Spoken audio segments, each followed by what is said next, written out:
Давай начнем. Иди, что?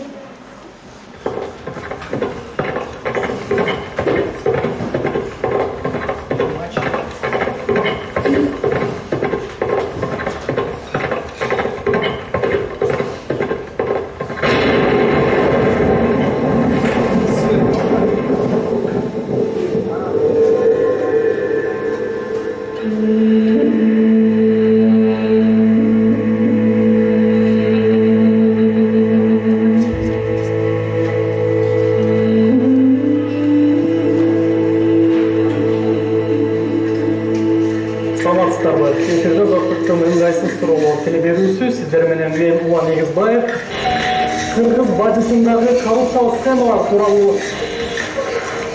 электр сатыш. Азырынча 2 патрондун бирөөсүнө гана лампа табууга аргасызбыз. Сот системасын түп тамырынан өзгөртөбүз дегенде туура 5 жылдын жүзү болду. Көрсөтөндөрдөгү бөр сатуу схемалары тууралуу айтып беребиз.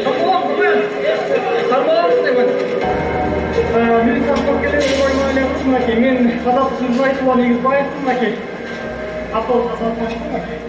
иш дегенде ал өзүн аячу эмес, тыным албай иштечү. Жетишип калсам деп шашып турчу. Өткөчүн деп атасызбы сиз эми башында туруп атпайсызбы ошо бекемдердин башында. Жөкөй коюңузбу? Эмне жөкөй? Жок, ошо жоопкерчилик сезип атасызбы өзүңүз? Мамлекеттик масштабтагы канча курч маселелерди көтөрдү. Ар дайым саясий күндүн ана башында жүрдү. Документке текшербей туруп колуңузга караганда, демек сиз ага ишенчүсүз муга чейин? Эми мындай да. Ошо биздин суроолорубузга жооп бербейсизби? Жок, чынымен кечирип атам. Качан бере аласыз? Убактыңыз качан болот? Секретардан жооп берип койбойсузбу? Биздин күндүн көйгөйлүү көп темаларын тартынбай, коркпой, үкпөй козгоп, сылап сыйпабай ачык айтып, анан да аны угундуу тилде унутпас кылып түшүндүрүп берген Тайман баш журналистти эстен чыгардуунун эң мыкты жолу ал баштаган ишти аягына жеткирүү, козгоп кеткендерин андан ары улап кетүү. Роза Отунбаева. Тандоо жолум мындай оңой болгон жок. Журналист болуу жөн эле техникалык жумуш эмес, чыгармачылык да керек албетте. Адамдын өзүнүн каалоосу, кызыгуусу, ынтызарлыгы абдан маанилүү деп ойлойм. Эң биринчи кезекте өзүнүн жүрөгүн, ички сезимдерин угуш керек.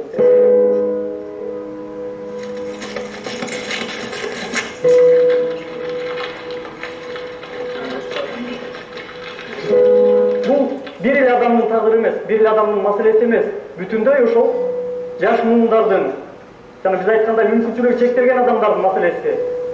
Демек, биз бир адамдын тагдыры аркылуу ошол глобалдуу нерсени, жөнөкөй нерсе менен чоң маселени чагылдырууга өтө баштадык деп айтсак болот. Демек, журналисттердин социалдык жоопкерчилиги чоң, бир гана саясат эмес.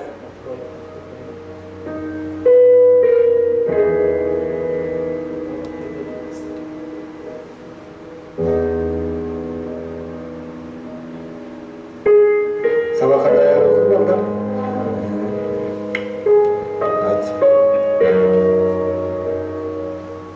Башкалар жөн эле жүргөнсө, сен жөнөлгөнүң жок.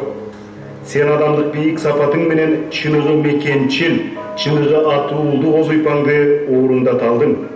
Көрсө, пенде баласы кыска өмүр сүрөбү, узак өмүр сүрөбү, кеп анда эмес турат. Сен ошол кыска өмүрүңдө да кыргыздын кыйырына тараган эмгегиң менен элдин уулу болуп калганыңды, сага топурак келип, топурак салып, өксүгөн топтун аягы үзүлбөгөнү көрсөттү го. Болжобай Шакир.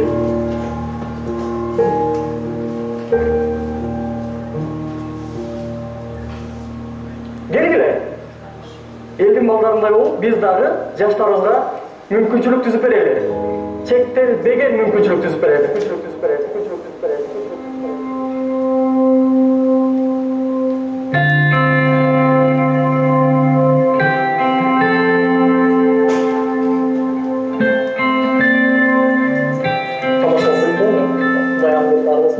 Чындык үчүн атып кетсе де мага маалым эле. Анан булай сактасын, ал жерде бирок чындыкты айткандан, чындыкты чагылгандан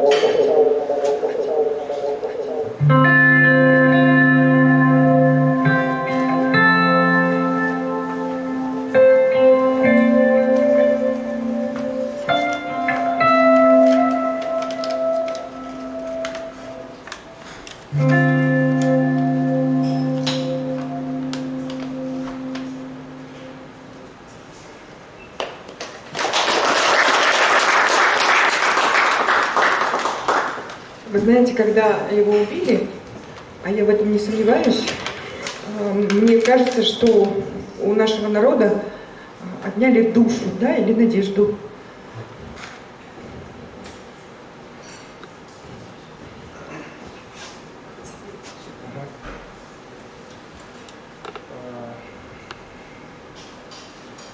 Улан жөнүндө Бакыт Асанов Азаттыкта улан менен чогуу иштегенмин.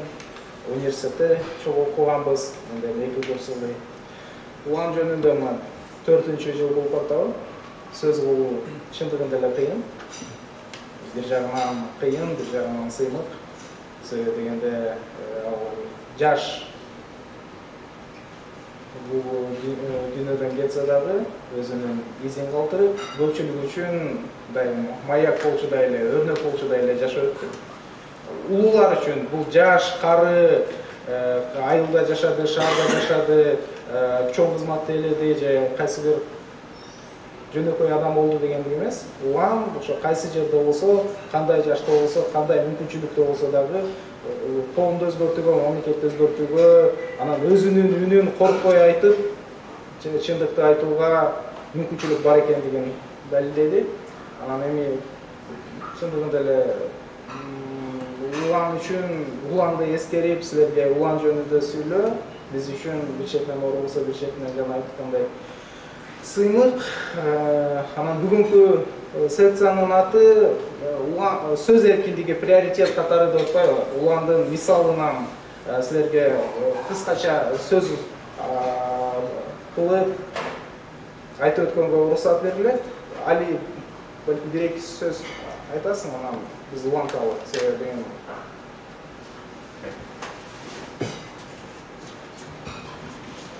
Силерге кандай тууралуу сөйлөйт? Чындап эле сюжетти көргөндөн кийин бир аз толкунданып атабыз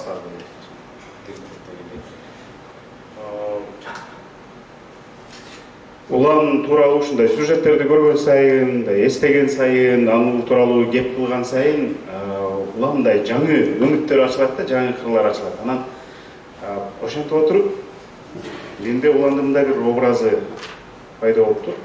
Күрөшчүл деген. Сөз эркиндиги иликтөөлөр улан жөнүндө мындай бир эле негизинен айта кетейин. Көп эле негизинен маалымат каражаттарында иликтөөчү журналисттер өздөрүнүн жүзүн менен чыкпайт да. Аты жөндөрүн же болбосо псевдонимдерин эле жазып коюшу мүмкүн, бирок өздөрүнүн жүзүн чыгарбайт, анткени бул кооптуу жумуш. Иликтөө деген бул кайсы бир ыктымал кылмышкердин, ыктымал коррупционердин айыбын ачасың да. Алар болсо андан таасирдүү, акчалуу, таасирдүү дегенде бул бийлиги бар, колунда балким куралы бар адамдар болушу мүмкүн. Ошон үчүн бардык эле иликтөөчү журналисттер өзүнүн жүзүн көрсөтүп, өзүнүн эти менен чыгып алып айта бербейт. Улан ошол өзү чыгып, айтып деп, көрсөтүп, ал эле болбостон элди ушул иликтөөлөргө көрүүгө шыктандырып чыккан алгачкы журналисттерден болду да. Жана Элмира айтып атпайбы, уланды журналистиканын атасы дебеш керек, мындай дерзкий жигит депчи. Балким иликтөөчү журналистиканын адамдардын аң сезимине бекем орноп, мисалы үчүн коррупцияга каршы көрүнүш деген бул абстрактуу, аморфтуу түшүнүк эмес, бул деген кадимкидей эле мындай эң маанилүү вазыйпабыз, ишибиз деген түшүнүк орношуна өбөлгө болгон, түрткү болгон ушул улан деп ойлойм мен. Анан ошон үчүн кандайдыр бир деңгээлде Кыргызстандагы иликтөөчү журналистиканын активдешүүсүнө, иликтөөчү журналистиканын дүркүрөп өсүшүнө башат болуп берген улан деп айтсак, эч жаңылбайбыз. Ал жанагы өзү чыгып алып мындай айтып берип, проблеманы көрсөтүп, кармап, фамилияларды атап чыкты деп атпайбызбы? Бул демек мындай иликтөөчү журналистиканы жансыз эмес, жандуу мындай шоу кылды да. Мисалы, бокс качан популярдуу болду? Бокс Мухаммед Али чыгып, ал жерде шоу кылып ар жака барып таанытып ушинткенден кийин башталды да өзү ошол бокстун атынан чыгып сүйлөп атканда ошол сыяктуу эле иликтөөчү журналистика мен башка жактарда айтпай элем Кыргызстанда ушу Улан Мырзбаев чыгып Такаевди айтып деп көрсөтүп социалдык медиалардан дагы таратып баардык мүмкүнчүлүктөрдү колдонуп элге жетүүнүн мүмкүнчүлүктөрүн колдонгондо абдан популярдуу болду. Анан натыйжада бизге анын артынан иштеп кетүү оңой болду да. Уландын бузар болду, а биз анын артынан иштеп чыгуубуз оңой болду. Анан бара-бара журналисттер, иликтөөчүлөр түшүндү. Сен популярдуу болсоң, сенин программаң өтүмдүү болот, сенин программаң өтүмдүү болсо, сенин таасириң артат. Сен таасириң артса, демек коррупцияга каршы күрөш кандайдыр бир эффект алып келиши мүмкүн. Бийликтин реакциясы болушу мүмкүн, элдин реакциясы болушу мүмкүн депчи. Мен Уландын күрөшкерлик мындай маанисин мына ушундан деп билем. Анан эгерде суроолор болсо, жооп бергенге даярбыз. Али Рахмат. Вы знаете, я не соглашусь с Али и с самого начала не соглашаюсь с тем, что Улана запоминают и рассматривают только как журналиста. Мне кажется, что вообще это прецедент, это феномен, и это было видно с самого начала. Этот мальчишка взъерошенный на самом деле гораздо больше, чем мы его соотносим только с журналисткой, с визуальным каким-то контентом. Потому что это, ну, во-первых, это соль земли, да, это вот абсолютно соль земли, и это видно даже в том, как он едет на этой лошади. Это, безусловно, мужество. И ведь, знаете, можно разный материал по-разному подавать. Он показывает, с одной стороны, ценность и суть человека, каждого, разного. И с другой стороны, он показывает, как... Вы знаете, мне кажется, весь контент, который делал Улан, это про достоинство. Про достоинство человека, неважно в какой среде, неважно в каком теле, неважно какими экономическими параметрами, или про попрание этого достоинства. Вот когда мы смотрим и видим, как эти люди отказываются давать ему интервью, за этих людей ты испытываешь испанский стыд. И ты понимаешь, что это там, я не знаю, депутаты, чиновники, но они ведут себя недостойно. Да? А вот то, как он поднимает любого там, своего героя высоко-высоко, дает ему шанс, и это достоинство, это очень дорогого стоит. Мне кажется, что в творчестве Улана, и это я говорю не потому, что его сейчас нет, я просто смотрела его эпизоды, я просто удивлялась, в нем есть, я не знаю, и Токтогу, да, и Колыбу, и все, что мы восхищаемся и говорим, вот, раньше были такие люди. Вот он был с нами буквально недавно. И мы это вот должны были увидеть и почувствовать. И просто хорошо, что есть его последователи. Они разные, да, и они сегодня с нами, в том числе здесь. Есть мудрый, выдержанный Бакыт. Очень мудрый, выдержанный. Он вообще мне больше напоминает японца. Он улыбается и машет, и берет интервью, и кажется, что он тебе будет только говорить комплименты. Но он приглашает людей, и он умудряется, улыбаясь, задать такие вопросы. И это тоже о достоинстве человека. Для нас большая честь и большая возможность сегодня пригласить Али, который делает расследовательскую и тоже делает очень профессионально. Понимаете, критиковать можно по-разному, а делать это профессионально. Я сама эксперт и аналитик, и я могу распознавать и давать качественную оценку аналитическому аппарату. Каждое это исследование, оно с четкой логикой. Я просто смотрю, какой это подчекинг, какие данные используются, как они сопоставляются и как они выставляются. И очень трудно противостоять, как вот, например, с Болотом в том числе, проще. Понимаете, эти ребята делают это профессионально, а когда их ловят, делают это очень грубо, да? Можно что-то подбросить, можно что-то подснять, да? Несмотря на то, что мы все люди, мы все спим, размножаемся, занимаемся сексом и так далее, и так далее. И это нормальные человеческие вещи. Можно всегда испоганить простые нормальные вещи. И у Улана еще было качество, что он умел говорить про все это. Он умел говорить про простые вещи, ну не знаю, можно маргинализировать, да, все, можно все опускать, а можно все поднимать. И еще все-таки он очень любил Кыргызстан, Он очень любил все, что с этим связано. И мне кажется, я очень хочу, во всяком случае, я буду делать все, чтобы его не забывали. Ни это поколение, ни следующее. Я не знаю, как, я еще не придумала, но я придумаю, и мы обязательно это сделаем. И поэтому сегодняшняя наша встреча здесь, дискуссия, я не знаю, как формат, это не круглый стол, дискуссия. Я хочу, чтобы это было что-то в памяти Уланы Эгизбаевой, чтобы мы Улана не забыли. И у нас сегодня есть возможность его не просто вспомнить. Я вижу его улыбку, я надеюсь, он вообще такой довольно проказник.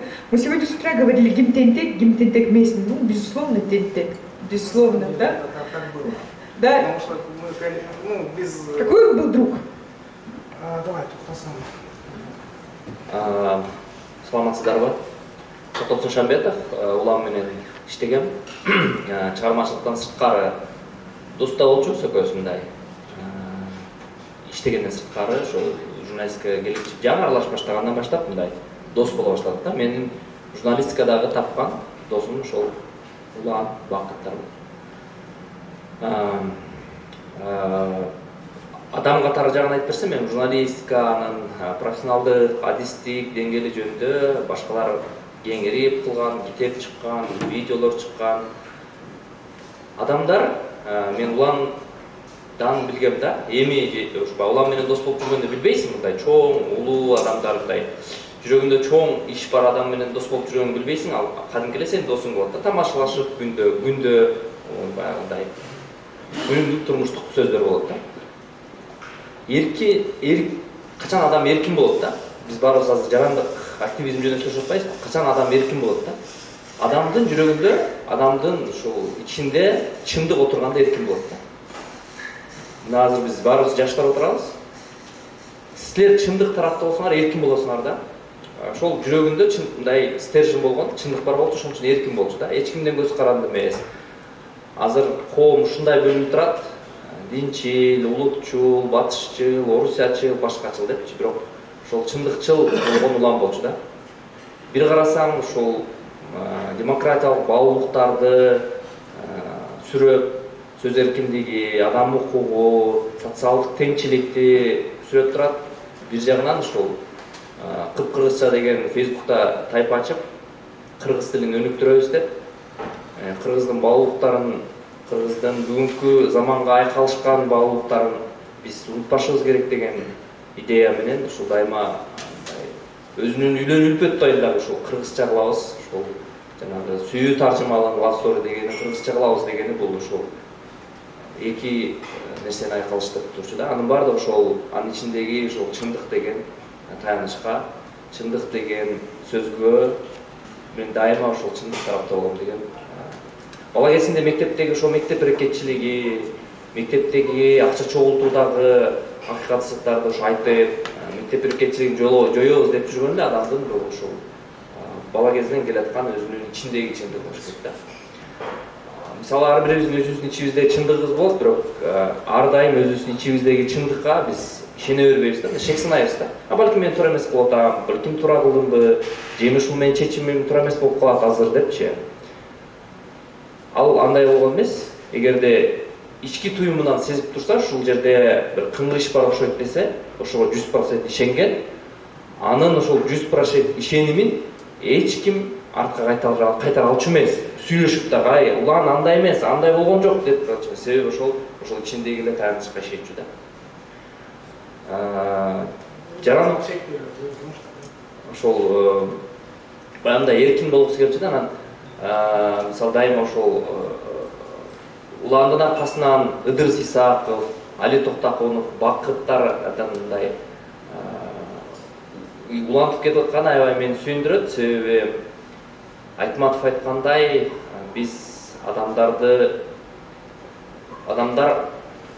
бул дүйнөдөн өтүп кеткен адамдарды, тааныган адамдар жок болмоюнча адам жок болбойт да. Уландын ошон үчүн бул жакта иш чаранын уюштуруучулар айткандай, Уландын канчалык биз узак эстесек, канчалык кийинки муунга улам өткөрүп бере берсек, ал ошончолук жашай берет да. 28 жашында, 29 жашында адам ушундай ийгиликке жетип кетти. Биз айтабыз да, эми токтогул келбейт го, токтогул Сатылганов жок болот го деп ойлогонбуз да. Ошол доордо жашаган адамдар кантип мындай улуу адамдар менен жашаган экен деп ойлойсуң да. Бирок ошол Элмирбек Иманалиев да токтогул болгон да. Азыр биз каза болгондон кийин билдик да, анын бардык параметри туура келет да. Эми илгерки заман эмес, бирок бардык параметрлер. Бийликти сындаганы, акыйкатты ырдаганы, насаат айтып өткөнү азыркы Элмирбек токтогул да. Ошол сыяктуу мен мурда ойлонуп жүрчүмүн да, улуу адамдар өтүп кеткенде жакын адамдар кандай болду экен, аны менен иштегендер кандай болот экен депчи. Улан өтүп кеткенден кийин мен анын улуу экенин, чоң иш жасаганын билдим да. Анан адамдар бүгүн улуу журналистикага келгенде негизи мындай бардык адамдар мен ушул коомду оңдоп атам, мен өлкөнү оңдоп атам, мен өлкөнүн жакшы жакка бурулушун кылып атам деген ой максат менен кылса, ошол адамдар көрүп ийгиликке жетпейт экенин көрүп турам да. Тажрыйбадан. Улан менен ал болсо, бул менин ишим го, менин бир тагдырдан буйруган ушул вазифам окшойт, ушундай кылышым керек окшойт. Мен чоң деле иш жасап атам деп ойлогондой эле жүрчү да, жөнөкөй. Ушу маршрутка менен жүрөбүз, ушу Кузур дегенге барып шаурма жейбиз. Чоңураак мындай мен улуу иш кылып атам деп мындай жылдыз болгон жок да. Мен кийин каза болгондон кийин адамдар эскерип, бизге тетиги Алайдан, Атбашыдан, айылдын ар жагынан бери чалып мага сен менен чогоралды деди элек ата энесин тааныйсың да, биз баралы дегенде мен бир күн жатып ойлодум да, ушу өзүнүн баркын өлгөндөн кийин кантип адам көрсө, ушундай мүмкүнчүлүк болсо өзүң ушундай экенсиң сен деп айткым келди да. Адам ушундай экенсиң депчи. Мындай бир ал ошону сезбей кеткендере мен өкүнө берем да. Себеби ал мындай майда эле иш кылып атам, балким мындай бир өзүмдүн милдетимди гана кылып атам деп ойлоп, бирок мынчалык деңгээлде чоң мамлекеттин бир саясатынын бурулушун иш кылып атам деп ойлогон эмес да. Ошон үчүн адамдарга мен дайыма айтам, жаштарга дайыма айтам, бир нерсени иш кылып атканда мен аябай орусча айтканда мындай избранный окшоймун, ушу ишти мен кылбасам эле башка киши кыла албайт болуш керек дегендей кылбай, жөнөкөйдөн баштап жөнөкөй иш кыла берсең, сенин ийгилигиң сөзсүз бир жерден чыгат да. Мындай көздүү мончок эч качан мындай жерде жатпайт.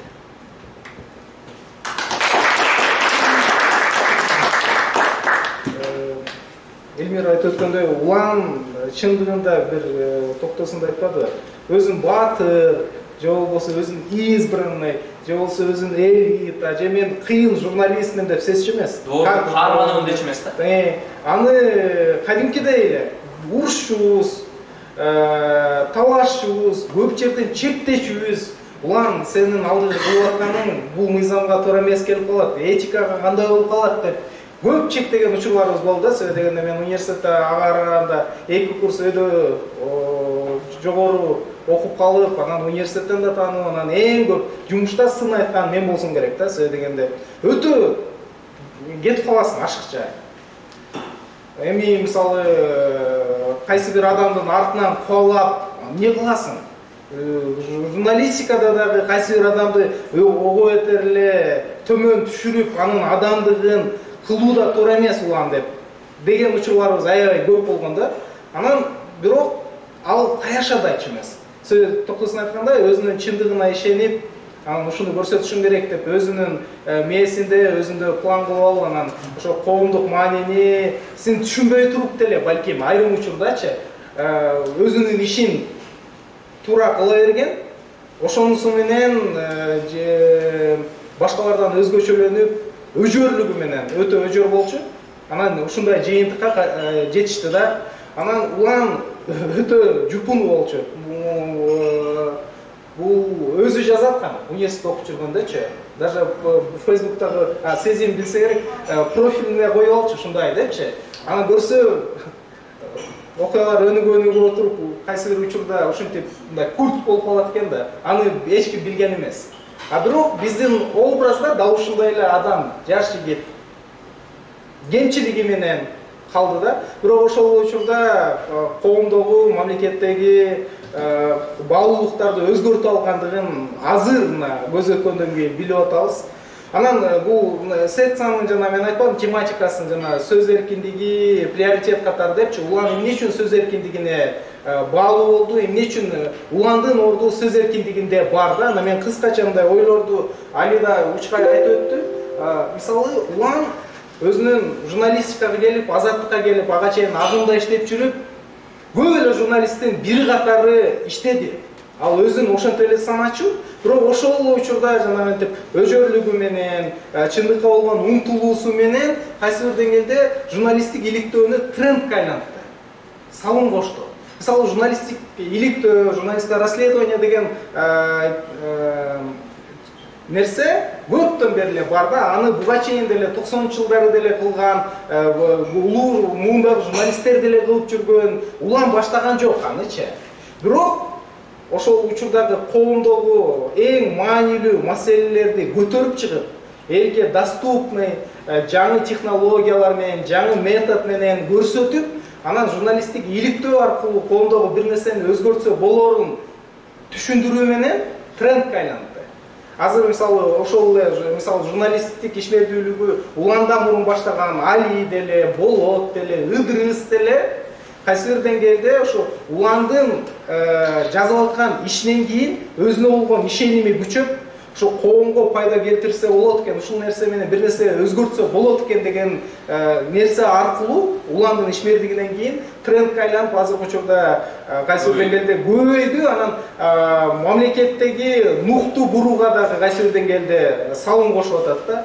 Экинчиден, улан журналисттик иликтөөгө реакция кылууну ошол бийликти, мамлекеттик органдарды, коомчулукту мажбурлады. Мисалы, бир материал чыгат да, жасадык, бүгүн эртең менен баарыбыз пландадык, азаттыкта планировкада отуруп, ушул проблема на самом деле, ошо темир жолдогу коррупция бар экенин баарыбыз билебиз, ошону көрсөтүшүбүз керек дейбиз. Жазадык, анан ал реакция болсо болду, болбосо жок, бийлик дагы аны 2-3 күн өткөндөн кийин унуткарып, реакция болбой калышы мүмкүн болчу да. А улан ошонун артынан түшүп, жанагы көрбөдүкпү? Ошол кайсы бир коррупцияга шектелген адамбы, же мыйзам бузган адамбы артынан түшүп атып, жергиликтүү деңгээлден жогорку деңгээлге чейин реакция кылууга мажбурлачы. Ал бүгүн жазган темасын эртең унутуп калчу эмес. Ал 1 жыл бою, 2 жыл бою, 3 жыл бою ошондо кайсы бир реакция болмоюнча артынан түшүп иштечү да. Бул ошол өзүнүн жана өжөрлүк мүнөзү менен кайсы бир деңгээлде профессионализм менен журулушу болду да. Ошондуктан ал ошо журналисттик иликтөөнү жөн эле трендке айландырбастан, аны менен эсептешкенге мажбурлады да көп адамдычы. Мисалы, бир топ журналисттик иликтөөлөрү балким 4 жыл мурун, уландын каза болгонуна 4 жыл мурун болду да. Өткөнүнө карабастан азыр реакция болуп атат да. Ошол дача суу боюнча кырсык. Мына азыр ал учурда унуткарылып, кайсы бир каалагандай реакция болгон эмес. Азыр мына коомдук улан үрөндү сепкен, ушул жерде бир нерсе туура эмес. Эмне үчүн? Балким мыйзам бузуу жок, балким кайсы бир адамдын мүлкү жок, бирок ушул жерде бир нерсе туура эмес. Коомчулук билиш керек. Бул жөндөн жөн эле жабылып калбаш керек деди. Ошол суроо келе берди, ал саясий маселеге айланды, бийликтин риторикасындагы бир объектке айланды. Азыр эми ошого жооп изделип атат. Ал жооп табылабы, табылбайбы белгисиз. Бирок ошол нерсени биз баарыбыз издеп баштадык да. Анан ал уландын дагы бир өзгөчөлүгү журналистикадагы социалдык жоопкерчиликти. Журналистиканын дагы бир милдеттеринин бири бул социалдык жоопкерчилик. Сен коомдогу маселени көрсөтүп эле тим болбостон аны чечүүгө салым да кошушуң керек да. Социалдык жоопкерчиликти күчөттү. Ал каармандарын бүгүн барып тартып коюп, ушунун проблемасы ушундай бар экен деп таштап кетип калган жок. Аны менен ошол маселе чечилгенче чогуу жүрдү да. Мисалы, Нургазынын проблемасын билесиңер. Нургазы улан туулуп өскөн ошо Кочкор районундагы айылдардын биринде жашаган, мүмкүнчүлүгү чектелген жаш жигит. Ага чейин материалдык абалы анча жакшы эмес. Иниси көтөрүп, жада калса ошол коляска алууга мүмкүнчүлүгү жок болгонда, ошону улан көргөн, Нургазынын маселесин баарыбызга көрсөттү. Ушул жерде ушундай Нургазы деген жигит бар экен, мүмкүнчүлүгү бар. Мүмкүнчүлүгү чектелген. Анын маселесин кантип чечебиз? Нургазы сыяктуу адамдар коомдо аябай көп. Кыргызстанда ошолордун жашоосун өзгөртүүгө кантип биз салым кошо алабыз деди. Нургазынын маселесин көтөрдү, Facebook'a жазды, ал үчүн акча топтоду.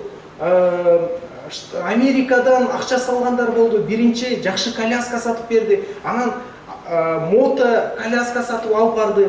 Ал эле калбастан мектебине пандус койдурду. Анан Нургазынын кыялы болгон барып Американы көрсөттү.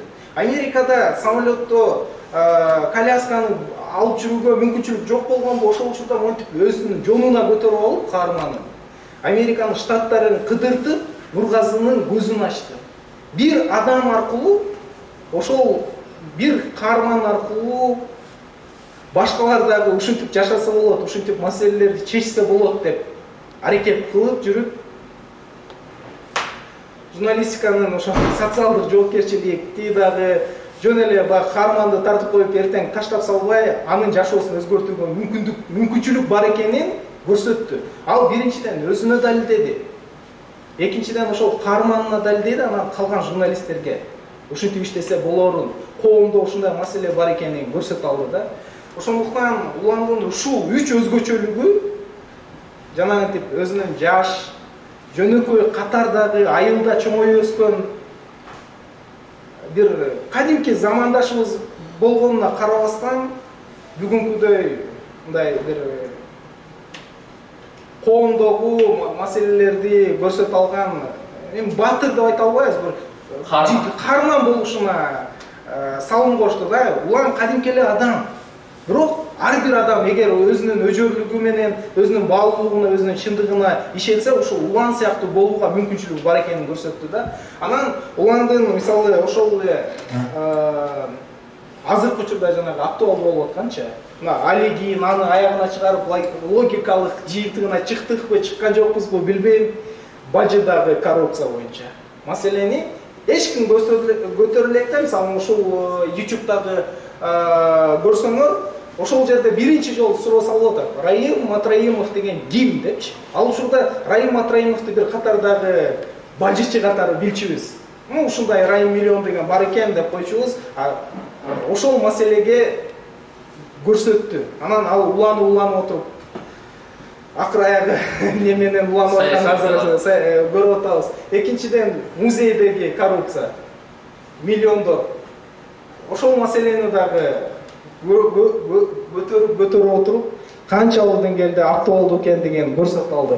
Мисалы мына кандуу жүк кимдики деп Дача суудагы кырсыкка байланыштуу. Бул уландын жума сайын жасаган иликтөөлөрүнүн үчөө гана да. Ал жасаган, ал аткарган ар бир иликтөө ушул сыяктуу эле актуалдуу, ушул сыяктуу эле коомдук жүктү көтөрөт да. Анан сөз эркиндиги деген эмне? Сөз эркиндиги деген бул эми классикалык аныктамасы өзүңдүн пикириңди, оюңду айта билүү укугу да. Улам ошол жөн эле сөз эркиндигин, пикирди айта билүү укугун эле колдонбостон башкалардын дагы айтышына шарт түзүп берди да. Ошо сөз эркиндигин ушул максатта колдонуш керек депчи. Бизде эми мына Кыргызстандын шартында журналистикада сөз эркиндигин ар түрдүүчө пайдаланабыз да. Кимдир бирөө ушул журналист кесипти жамынып алып, өзүнүн кызыкчылыгы үчүн бизнес кылып акча таап жүргөн ушу журналисттик цехтеги адамдар да аябай көп да. Улам болсо ошолордун таптакыр терси болуп, ушу сөз эркиндигин коомдук кызыкчылыкта пайдалануунун үлгүсүн көрсөттү да. Ал башынан эле токтосун көбүрөөк жүрүп калды. Жанагы антиөрдөк болчу деп жанагы фейктерге азыр эми өтө актуалдуу болуп атпайбы? Чыгып алып парктарда акция кылып, ошол фейктерди түзгөн журналисттердин атын ачык айтып, азыркы күнгө чейин биз баарыбыз билебиз, фейктердин цехтери, троллдордун фабрикасынын ким журналисттери көп экенин баарыбыз таныйбыз, бирок аны ачык айтуудан карманып келатабыз да. Эгер улам тирүү болгондо ошолордун бетин ачып ашкере кылып, азыр мындай коомдун алдында Facebook'та акылдуу пикирлерди айтууга такыр шарт түзмөк эмес деп ойлойм да. Биз ошолорду кылууга билбейм, жаман көрүнгүбүз келбейби? Уят ошо менен эрегишип эмне кылабыз дейбизби? Көпчүлүк учурда мисалы уландай боло албай келатабыз да. А болбосо азыркы учурда өтө актуалдуу. Ошол 2000 мен эсимде 2016-2017 жылдары эле анти-өрдөк деген акция түзүп алып, могу журналисттер фейктерди түзөт. Кайсы бир саясатчыдан акча алып алып туруп, аны мактайт, анан заказ менен иштейт дегенди аткарчу ашкере кылып, анан аны менен антиөрдөк деп ошол журналисттерди кошуп алып, эми уят кылып аларды паркта акцияларды уюштурганда, анан ошол сыяктуу мисалы уландын иши уланат деп эле келатабыз. Уландын ишин улантчы көп нерсе бар да, мисалы иликтөөсүн Али баш болуп бардык кесиптештер улантууга аракет кылып келатабыз.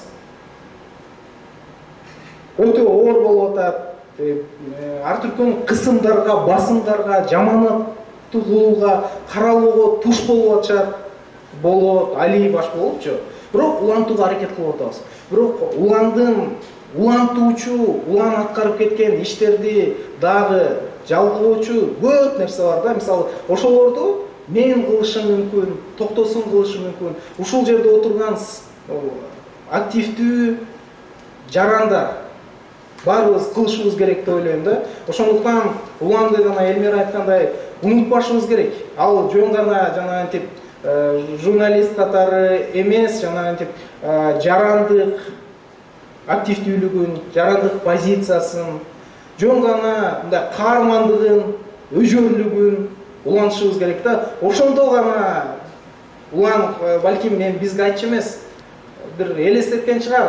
Мындай болсо, ушул иликтөөлөр менен кайсы бир жыйынтык чыкса депчи. Ошондо гана бир коомду өзгөртүүгө, мамлекетти өзгөртүүгө, өзүбүздү өзгөртүүгө балким мүмкүнчүлүк түзүлөт.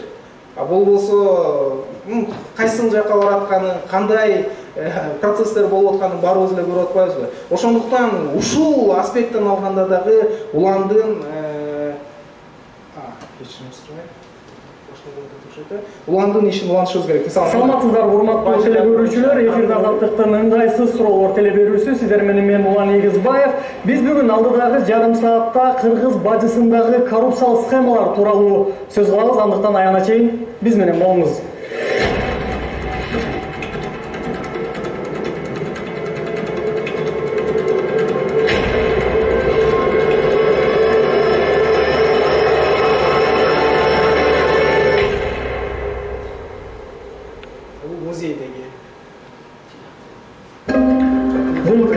Баасы 1200 евро. Ал эми бул жыгачмалардын ар бири 1137 евро. Кыргыз бажысындагы көмүскө миллиондор. Буга чейин ишкерлер тарабынан гана тар чөйрөдө айтылып. Жалпысынан ушундай уланды эскергенде, уландын сөз эркиндиги, журналистикадагы мааниси жөнүндө сөз кылганда ушуларды айта алабыз. Эми биз мисалы мындай предметтүү түрдө основательно даярданган деле жокпуз. Улан жөнүндө эстегенде эмнени айта алабыз, эмнени бөлүшө алабыз деген негизги биринчи башыбызга келген ойлор ушул болду. Али, балким сен кошумча койсуң. Мен аз убакыт сүйлөп атканда улан менен переписканы карап көрдүм. Көрсөм көп жери мындай тамашага болгон да. Ал азыр чындап эле мындай адамды көбүн эсе ушул көз өткөндөн кийин изилдейт экенбиз. Биз көз өткөндөн кийин мааны керекчи. Бардык жерде өжөр болгон, аны бактардан жакшы айтып кетти. Анан ар тараптуу бир эле журналисттик иликтөөлөр же журналистика эмес, ар тараптуу жанагы кыргыз тилин өнүктүрүүгө салым кошолу деп кыргызча көп абдан көп сөздөрдү кыргызчага оодарышкан. Андан сырткары ушул чындап эле фейкке каршы күрөштү башташып, чынында аттарын аташкан. Мындай азыр чындап эле биз жаман көрүнүп калабыз башка деп айтпаган нерсени айтканда, бул деген сөз эмнени билдирет? Бул ал душман болгон үчүн аттарын атаган жок да. Алар ошол мамлекетке зыянын тийгизип атат, адилеттүүлүккө зыянын тийгизип атат. Ошон үчүн менин өзүм жабыртатсам дагы аттарын атайын деп мындай айтып атат да. Бул демек мындай өзүнүн эгосунан дагы ошол кызыкчылыкты, башка мамлекетте кызыкчылыкты, балким коомдук кызыкчылыкты бир жогору койгонунун белгиси да. Андан тышкары ошол дайыма позитивдүү жүрчү экен. Бир нерсе жазсаң, куттуктап жазсаң же башка бир нерсе сурап жазсаң, тамашалар менен жооп берип, купуя нерселер эми эки адамдын ортосунда мазмунун айтпай эле, бирок тамашага толгон экен да. Мен ошондой эстеп калдым уланды. Дайыма курч, дайыма сергек жүргөн, качан болбосун эмне сурaba жардам бергенге дилгир жигит катары. Анан мунун өрнөгү, мунун бизге бере турган месседжи эмне? Бере турган месседжи бул биз канча өмүр бар экенин билбейбиз. Болгону ошол өмүрдүн ичинде бир коомго пайда келтире алабызбы, келтире алдыкпы? Ошону таразалап, ошону ойлонсок деген нерсе да. 28 жашында улан ушундай ысым менен, ушундай ат менен биздин эсибизде калды. Биз канча өмүр жашайбыз? Биз элдин эсинде эмне, кандай калабыз деген нерсени ойлонууга төтөт да улардын тарых таржымасы. Ошол достор, анан кандайдыр бир суроолор болсо, ой пикирлер болсо, анда ортого салып көрүшөлү, кечинде биз сүйлөйбүз. Саламатсызбы? Атыңызды. Саламатсызбы? Ребят, давайте сделаем так. Атыңызды айтыңыз. Да, коротко. Имя, откуда, да? И вопрос. Да? Только недолго, чтобы все успели, смотрю, все понимают. Саламатсызбы, менин атым Эмирлан. Али мырзага суроом бар эле. Мисалы үчүн Матраимовдун иши боюнча Улан Эгизбаев баштап берген экен, сиз аягына чыктыңыз деп ойлойм.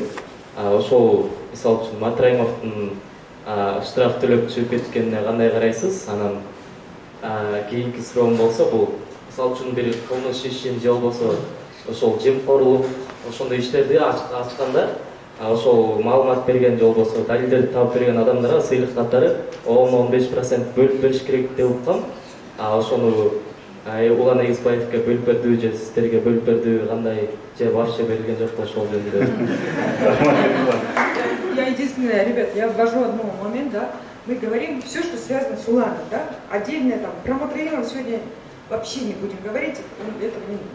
Давайте, да. Речь не об этом. Да. Мы говорим про Улана. Но вообще интересный вопрос. Да.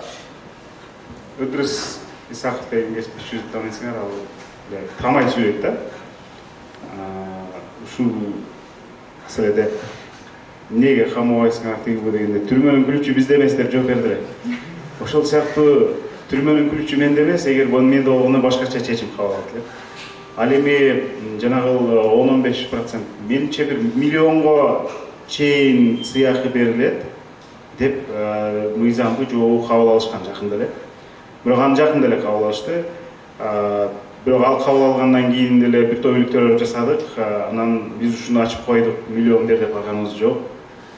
Анткени байыш же сыйлык алыш максат эмес. Улан дагы ошону көздөгөн, ал дагы бармак эмес менимче. Анан ал абдан жупуну жашады. Маршруткага түшүп, өзүнүн бир бөлмө үйүндө эле жашап, ушундай ошого канааттанып, андан мындай байып кетейин, бир нерсе кылайын деп эңсеген эмес. Кептин мазмуну бул мындай байыш үчүн кылынып аткан иштер эмес да. Саламатсыздарбы, менин атым Чолпон. Мен сиздерге суроом, как журналист катары ойнуңуздардан билгенде, азыр биз Улан Эгизбаев боюнча уктук, эми сиздерден да журналистикада жеке позиция жана принцип болуш керекпи? Же мындай кырдаалга, турмушка карата мындай өзгөрүп кетет деп ойлойм. Анткени бир журналисттерди билебиз, аябай башына жакшы иликтөөнү жасап, анан элдин баары угуп аткан адамды жактап кеткен журналисттерди көрүп атабыз да. Ошого ойуңуздар принцип, позиция болуш керекпи же өзгөрөбү? Принцип, позиция болуш керек сөзсүз түрдө. Анан мен мурдараак Дэвид Рэндалдын китебин окудум эле.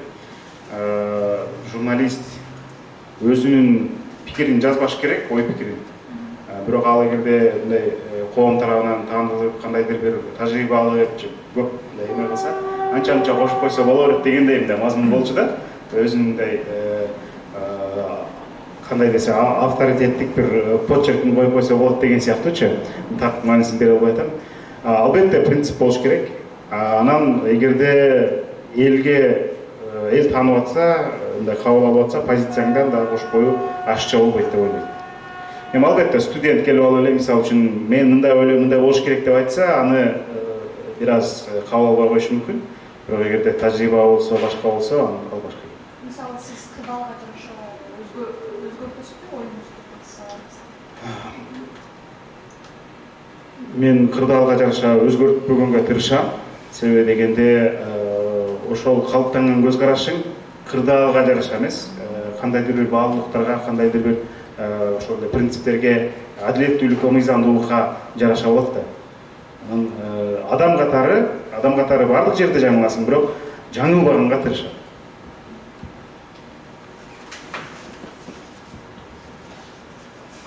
Биз да кыскача эле сүйлөйлү, улан жөнүндө сүйлөшөмдү атпайсызбы? Мен жанагы байкап айтып өткөндөй, ушу адамдын ички туюмундагы, принцибиндеги нерсеге дал келбесе, кайсы бир эркиндиктерден мындай чектелип калуусуна мындай. Мен ошол уландан көп эле үлгү алган ошолдай. Эл аралык журналистикада, жалпы журналистикада журналист бейтарап болуш керек. Ал ошол кылмышкерге дагы микрофон сунуп, анын позициясын укканга мындай милдеттүү деген бар. Бирок эми бүгүн дүйнө өзгөрүп атат. Анын ичинде да журналистика ордунда турган жок, ошон үчүн журналистика дагы өзгөрүп жатат. Жарандык журналистика пайда болду, блогерлер пайда болду. Анан мен көбүрөөк ошолорго ыктайм. Мындай салттуу журналистикада албетте эки пикирди тең угуп, анан ошону элге бересиң, эл жыйынтык чыгат да. Бирок мен мындай өзүмдүн ичимен ойлойм, журналист өзүнүн пикирин айтыш керек. Абсолюттук зло деген бар. Бул абсолюттук зло бул эми элсетсе ал атомный бомба да. Ошол абсолюттук зло. Аны эч ким жакшы деп айта албайт да. Ууру болсо, коррупционер болсо, аны биз коррупционер ууру деп айтыш керек. Ага сөз бербеш керек. Сен эмнеге урдадың эле, эмнеге коррупционер болуп калдың деп сурайсың. Эмне деп сурайсың? Ууруну ууру деп айтыш керек. Ал айтып атат да, мисалы, ууру экенин билет, уурдаганын билет, өмүр бою мамлекеттик кызматта иштеген, бирок бай жашайт. Бирок сен ууру экенин билесиң анынчы. Эми асмандан түшпөйт эч ким. Же ал алтын таап алган эмес, бир жерден алтын казып алган эмес, же үйүнө алтын токтуган, алтын жумурткатууган тогу жок. Байып турган адам мамлекеттик кызматта иштеген. Ал ууру. Аны ууру деп айтышыбыз керек биз. Уурусуң деп элечи. Ал мынтип атат. Мен уурумун, бирок силер менин кантип урдаганымды билбейсиңер, ошон үчүн мен аттым деп атат да. Биз айтып атабыз да, сен 10 койду урдап келгенде эшек менен айдап келдиңби, же ат менен айдап келдиңби билбей иштесе, жок мен аны тачкеге салып урдап келгем, ошондон жаңылып калдыңар силер деп бизди калпын чыгарып атпайбы, мисалы кээ бир коррупциянын бетин ачкандачы. Ошондуктан мен көбүрөөк кошулам. Жарандык позицияны айтканда же башканы айтканда акка кара деп айтыш керек. Жымсалдаган, мындай бир жупунум деп сыйпалап сүйлөгөндө мындай бир аз кыргыздын кулагы камбайт да. Аксакалдар ошон үчүн илгери азаттыкты мындай угуп калганда айтышчу да, таңдыр муну жакшы айтты депчи. Ошол сыяктуу адамдар мындай тагдарын айтыш керек. Анан бул жакта дагы элементардуу нерсе, достор, суроо бергенде ушундан башталат да. Так микрофон жакылып, анан өктөмүрөөк сүйлөш керек да. Анан сөз эркиндиги, жарандык активизм жөнүндө сүйлөшүп атпайбы, деп деген суроо болбойт да. Ошон үчүн адамдарды только журналисттер гана эмес суроо бергенди үйрөнгөш керек бүгүнкү коомдо. Бүгүн жарандык активисттер ар бир адам суроо бергенди үйрөнүш керек. Эмнеге дегенди. Коомдо болуп аткан бардык процесске эмнеге деген суроону бериш керек. Эмнеге мындай болуп атат? Жакшы болуп атса да сурашың керек. Бул жакшы болуп атат. Мындай жакшы болчу эмес. Эмнеге тез эле жакшы болуп кетти? Мунун аркасында бир нерсе жокпу депчи. Ошондуктан мен салттуу журналистикага кошулбайм. Кесиптештерим кошулат, көп байытып.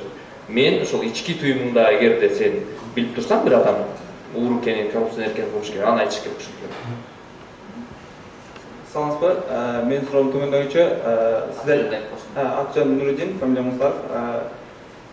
сиз айткан китептен 28 баран карай турган болсок, ошол мамлекеттик тил жөнүндөгү ачыктап чыккан кээ бир жерлер бар экен, 480 миллион сом боюнча сүйлөгөн экен да. А сиздер жогоруда бир канча баштаган иштердин аягына чейин жеткирип жатыпсыздар.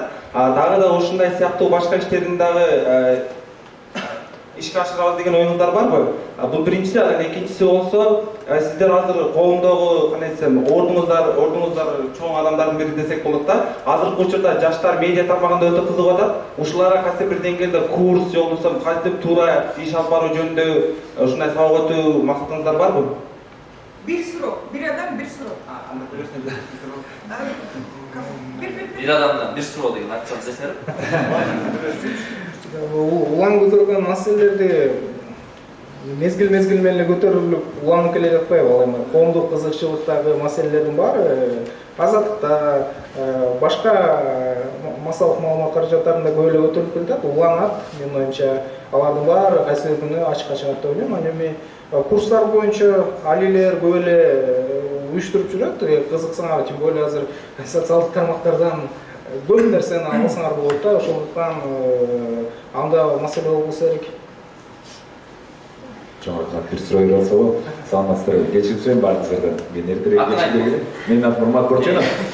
Суроо, жогоруда Бакыт Баки айтты, уландын аркасы менен таасирленип, абдан көптөгөн иликтөөчүлөр чыгып атат, бирок уланчалык өткүр болбой атат, уланчалык балким креативдүү болбой атат. Уландай болгон иликтөөчү журналисттер чыгыш үчүн нелер болуш керек, кандай шарттар болуш керек, эмне жетишпейди бизге? Урмат Жомаров, ушул жерде мен бир нерсени белгилеп кетейин. Уландын улан болуп чыгышына салым кошкон жагдай шарттардын бири азаттыкта иштеп калган болду да. Материалдык, техникалык база, профессионалдуу операторлор, мисалы Улан Асыналиев сыяктуучу, мисалы Улан жазаган эмгектин балким жарымы Улан Асыналиевке таандык болушу мүмкүн да. Бул чындык. Анан редакциялык колдоо дегендейчи. Менин оюмча азыр Улан эми бирөө менен бирөөнү салыштырган туура эмес. Менин оюмча Уландан ашкан дагы иликтөөчүлөр болушу мүмкүн, бирок эң негизгиси менин оюмча биз күчтүү редакцияларды, массалык маалымат каражаттарын, эркин көз карандысыз массалык маалымат каражаттары көбүрөөк кылышыбыз керек окшойт да. Иликтөө бул өтө оор жанр да, али түшүнөт. Аны кылыш үчүн балким бир иликтөө 1 жыл уланышы мүмкүн. Ошондуктан биз бүгүн коом болуп баарыбыз болушунча сөз эркиндиги, ана массалык маалымат каражаттарын Кактус, Клоп, Азаттык жана башка сыяктуу студияларды, Хаб, Медиа Хаб, Темиров Лайв сыяктуу түзүмдөрдү колдоо алышыбыз керек да. Ошо жарандык коомдун дагы, жалпы активисттердин дагы салым. Анан бул жерде тилектештик. Биз кандай болуп атат? Мисалы Улан бирди айтып чыкса, аны дароо четке каккан же болбосо заказ менен аны жаманатты кылган экинчи журналисттердин тобу пайда болуп атпайбы? Ошондуктан мындай коомдук жектөө да болуш керек да. Ошон үчүн ан сезим, сознание жетиш керек. Ал үчүн ар бирибиз өзүбүздү, мисалы ушул жерде отургандардан башка болуп, ар бирибиз өзүбүздү өнүктүрүүгө, ак менен караны, жалган менен чындыкты айырмалап билүүгө аракет кылышыбыз керек да. Анан бул жерде жана социалдык жоопкерчилик бир гана журналист эмес, ар бир адамда, бизнесте дагы, мамлекеттик чиновникте дагы, ошол эле маданият өкүлүндө дагы баарында болуш керек менин оюмчачы. Бул комплекстүү болбосо, бирөө кыйкырат, экөө кыйкырат, андан эффект болбой, жыйынтык болбой да калышы мүмкүн. Арабыңыздар, атым Шералы, менин суроом төмөндөгүчө. Улан Эгизбаев, мисалы, жөнөкөй жашоодо дагы чогуу көпчүлүктүү топтоштар, катыштык топтоштар. Анын мындай белгиленген мөөнөттө 3 же 5 жылдыкта, балким 10 жылдыкта журналисттик ишмердүүлүгүндөгү анын койгон максаты эмне эле? Сиздер менен балким чай үстүндө, балким башка жагында балким бөлүшкөндүр. Анан жанында жүргөн адамдар катары сиздерде жоопкерчилик өтө чоң. Анан эгер ошол максатын айтып бөлүшкөн болсо, сиздерде мындай ошол максатты аткарууга мындай аракеттер болдубу? Мындай сырлардын бири, бирок эми көз өтүп кеткен адамдын сырын айтып салуу канчалык туура болот билбейм, бирок уксаңар ушул жерде калсын деп бир айтып койсом болот экен. Ал келечекте алдыда бир саясатка барууну мындай эңсеп жүргөндөй сезилчү, ички сезимимде. Себеби мен журналистикада көйгөйдү көрсөтүп бердим, бирок чечүүчү органда дагы өзүн көрүп, ошол саясатта көбүрөөк мамлекеттик чечүүчү органда турат, ошон үчүн саясатка барууну дагы сезип, каалап, ошол тегеретесине таза, ак, жүрөгүндө өртү бар балдарды чогултуп жүргөнүн мен байкадым дайыма. Анан мен саясаттан уланды көргүм келчү өзүм деле. Себеби ал саясатта дагы чаң булуңду салмакта. Тентек деп кетпедикпи? Тентек деген сөз кыргызда жакшы сөз да. Тентек ошол рамкаларга, эркиндиктерге, чектөөлөргө баш ийбейт тентек. Тентек жаман сөз болуп качан угулат? Тентегирээк болгондо да. Ал бала тентегирээк деп коебуз да, ошондо баягы жаман деп айта албай тентегирээк деп коебуз да. Тентек деген сөз дали бул жакшы деген сөз, ошол рамкаларды бузуп, кадимки мындай коомдо калыптанып калган бир койгуга тийбешибиз керек деген темаларды бузуп салчу да тыңдычы. Анан саясатта дагы бар да азыр. Коомдо жаман көрүнүп каламбы, жакшы көрүнүп каламбы деген бир темалар бар, анан ошолорду бузуп салганын мен да көргүм келчү да. Ал балким депутаттыкта эле өкүлү болобу, же бир аткаруу бийлигинде болобу, же бир адам укугу жаатындагы органда болобу, сөзсүз бир жыйынтыкты көрсөтчү да. Себеби Эсенкул Ыдыраевдин ери бар, жөн эле дегенчи. Саптарын утуп калдым. Жөн эле жашачу эмес да. Мындай жөн эле аял алып коеюн, анан жөн эле сабак барып коеюн, жөн эле мектепти бүтүп коеюн, жөн эле окуу жайды бүтөйүн, анан Кыргызстан жөн эле болбош үчүн бир нерсенин орусча айтат, смысл да, маңызын чыгарышыбыз керек дейт да. Журналистиканын маңызы эмне? Журналистиканын маңызы иликтөө. Ушул маңызын чыгарып атпайбы? Туура эмес түшүнүктүү болбосун, жөн эле баягы кызмат депчи. Уланды иликтөө кылып жүргөн учурда көп кызматка да чакырып, тартыкканга аракет кылып коюшту, башканы эмес. Анын мындай максаты жөн эле бир кызматка барам, анан өзүмдү көрсөтөм деген эмес болчу деп ойлойм мен пикиримде. Себеби дегенде ал ошо азаттыкта иликтөөчү катары өзүнүн ишин улантмак. Анан жана айтып койгоңар, кайсы бир аткарылбай алган иши болду дегендейчи. Эми аткарылбай алган иштер мына уланып атпайбы?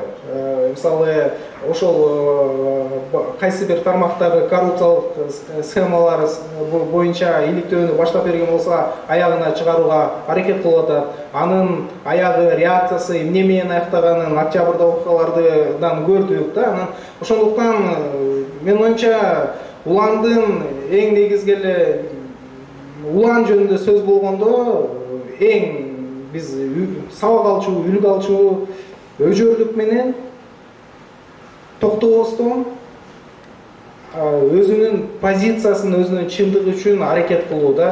Ал тоону томкором же өлкөнү ушул менен өзгөртүйм, же болбосо мен коррупциялык схемаларды толугу менен кыркам эмес.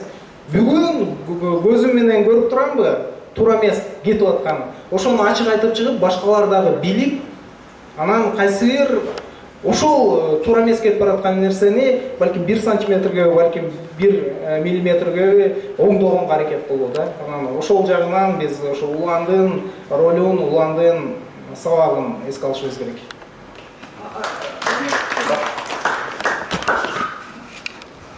Мен бир эки нерсени кошумчалап кетейин. Иликтөөчүлөр же негизи журналисттер жакшы билишет. Бир нерсени айтканда, бир кылмышты балким эки нерсени айта албай калышы мүмкүн, себеби дегенде анын далилин табыш керек да. Экранга далилдей алып чыккан нерселерин гана айтасың да. Болбосо тиги акчалуу таасирдүү адамдар сени эки чайнап бир жутуп соттон доого жыгып коюшу мүмкүн да. Ошон үчүн мен ойлой берем да, уландын ичинде далай чындыктар, далай бир өзү ишенип турган, бирок элге далилдеп көрсөтө албаган нерселер кетти болуш керек депчи. Ал өзү менен көп мындай чындыкты, көп фактыны, көп коррупциялык эмен ала кетиши мүмкүн, үлгүрбөй же болбосо айта албайт. Анан экинчиси, уландын ишин силер аткарып атасыңарбы деген суроо да. Уландын ишин баарыбыз аткарышыбыз керек. Ал коррупция деген бул дарак эмес да, кыркып койсоң ошо боюнча жерде куурай турган. Коррупция деген күндө болот. Ага каршы күндө күрөшүшүбүз керек, сааттап күрөшүшүбүз керек. Улам күрөшүшүбүз керек, биз күрөшүшүбүз керек, сиз күрөшүшүңүз керек. Жалпы мындай жапа-тырмак каршы турбасак, ал бизди оңой эле жеңип коет. Чырмооктой бат эле чырмалат. Улан ошентип күрөшкүлө деп бизге мындай шык берди да, символго айланды да. Биз уланды эскерген сайын ошол өзүбүздүн вазифабызды дагы сөзсүз эстеп турушубуз керек. Бүгүн күрөшүшүм керек, азыр күрөшүшүм керек, талбай күрөшүшүм керек деп. Жана кайдыгер болбогула деп токтосун айтып атпайбы? Мисалы журналисттерге же иликтөөлөр чыкканда фейктер аябай жайып, ал фейктер агрессивдүү пикир жазышат. Анан аны карап туруп мындай силердей тирүү адамдар реалдуу аккаунттар эчтеке жазгысы келбейт да, таланты да калбайын депчи.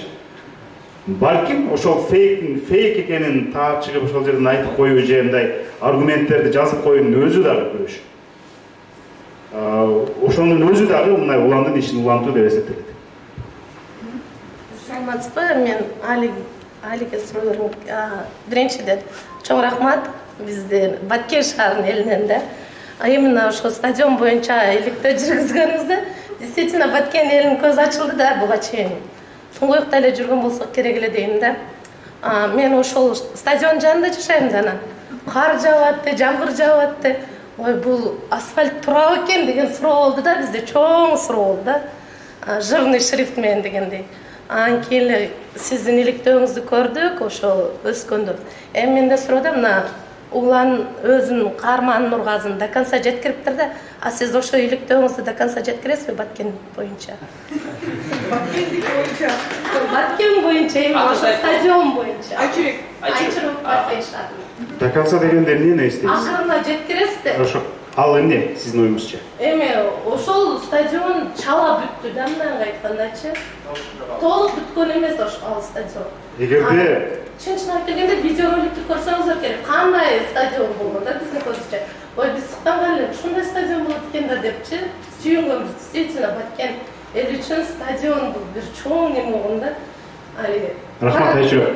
Биз стадионду абдан мындай одоно мыйзам бузуулар менен салганын көрсөттүк.